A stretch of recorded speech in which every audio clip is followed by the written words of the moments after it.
हुआ दुख मेरे लिए सुख से भी बढ़कर।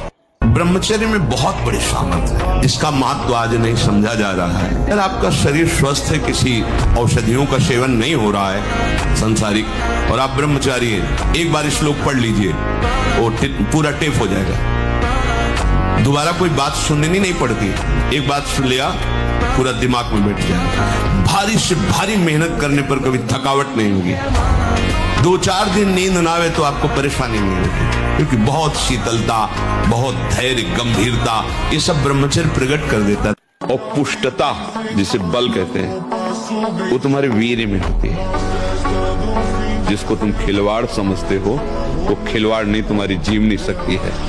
यदि संयम से ब्रह्मचर्य से रहो तो ना उतनी घी में ताकत है, ना दूध में ताकत है, ना किसी भी पदार्थ में ताकत, जो तुम्हारे ब्रह्मचर्य में ताकत है।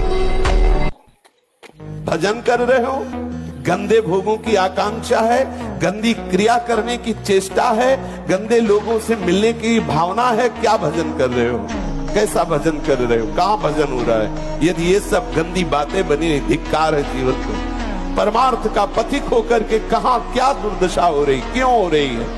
भजन इतना बड़ा महान महिमा में गुरुदेव ने मंत्र दे दिया, नाम दे दिया, उपासना दे दिया, अब उसमें चित्त न लगाओ, कहो कृपा होगी तो हो जाएगा, तब तक हम विचार कर रहे हैं, गंदे आचरण कर रहे हैं। सावधान, सिंह चाहे जितना भूखा हो बिष्ठा नहीं खाता, ऐसे ही भगवत मार्ग का पथिक चाहे जितना जले शास्त्र विरुद्ध आचरण नहीं करता है। इसलिए सावधान होकर के भजन की निरंतरता और असाधन का त्याग दृढ़ नियम से चलो। इसीलिए ब्रह्मा जी ने कहा कि जो अपने ज्ञान बल से ऊंचाई पर चढ़े, हमने उनको भ्रष्ट होते देखा है, लेकिन जिसने हे नंदन नंदन आपके चरणों का आश्रय ले लिया, बड़ी बड़ी ऊंचाइयों को हंसते हुए पार कर गए। 100 बार गिरे उठ, फिर खड़ा और चल और रौंद अपने लक्ष्य को प्राप्त कर। ये गिरना और निराश होना, हताश होना, ये हमारे जीवन में नहीं।